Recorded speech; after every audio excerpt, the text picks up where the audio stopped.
milliards de personnes souffrent d'obésité dans le monde. Ces 30 dernières années, l'obésité a plus que doublé chez les adultes et quadruplé chez les adolescents. Mais c'est dans le Pacifique Sud que la proportion d'obésité a le plus augmenté ces dernières années, avec en Nouvelle-Calédonie 4 adultes sur 10 qui sont obèses, et à la SLN, c'est 1 sur 2. Alors qu'est-ce que l'obésité? Quels sont les risques de cette maladie et quelles sont ses conséquences sur l'emploi? Et surtout, quels sont les moyens mis en œuvre par la SLN pour tenter de réguler ce problème?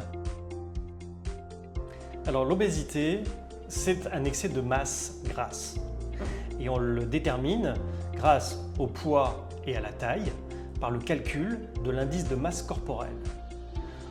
Entre 19 et 25, on considère que c'est normal.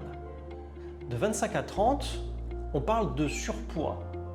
Au-delà de 30, c'est de l'obésité. Et au-delà de 40, on parle d'obésité sévère.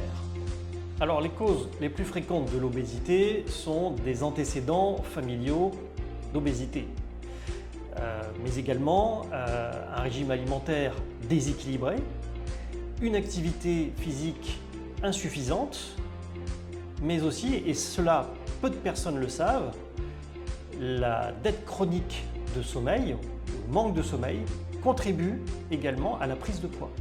Bref, vous l'avez compris, l'obésité et tout son cortège de maladies est susceptible de favoriser l'apparition d'accidents du travail ou de maladies professionnelles. Mais comme il s'agit d'une maladie, je tiens à rappeler que ceux qui en sont atteints ne doivent pas faire l'objet de stigmatisation ou de dénigrement ou de moquerie. L'obésité entraîne tout un cortège de maladies qui peuvent avoir des conséquences sur le travail. En premier lieu, le diabète qui abîme la rétine et qui altère la vision et le champ visuel du salarié. Mais aussi, avec l'hypertension artérielle et le cholestérol, le risque d'avoir une crise cardiaque. Les douleurs articulaires, principalement au niveau du genou et du dos. Les apnées du sommeil qui renforcent la fatigue et la somnolence au poste de travail.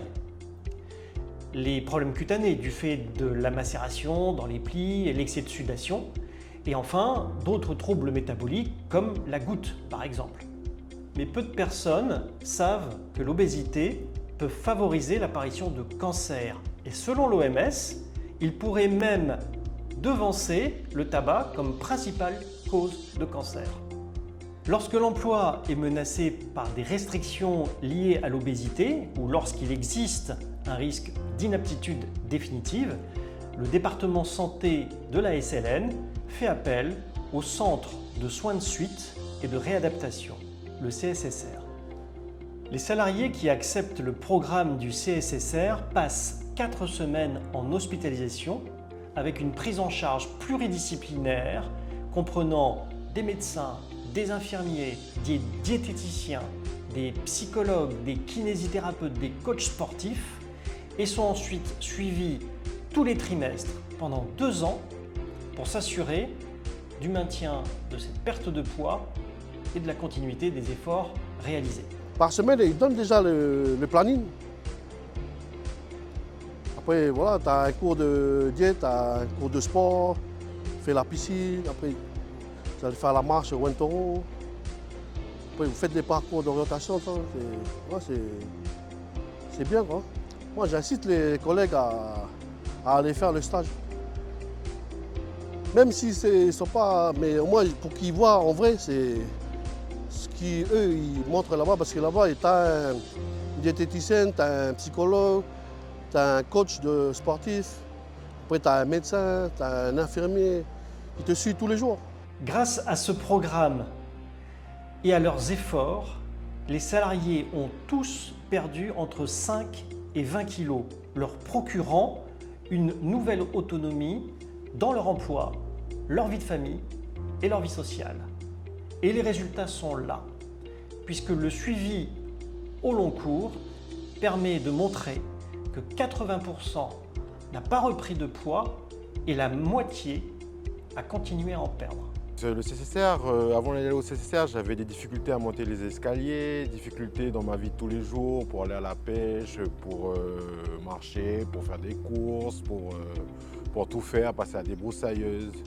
Du coup, en passant un mois là-bas en pension complète, j'ai pas manqué de nourriture, j'ai jamais aussi bien mangé et j'ai fait beaucoup de sport.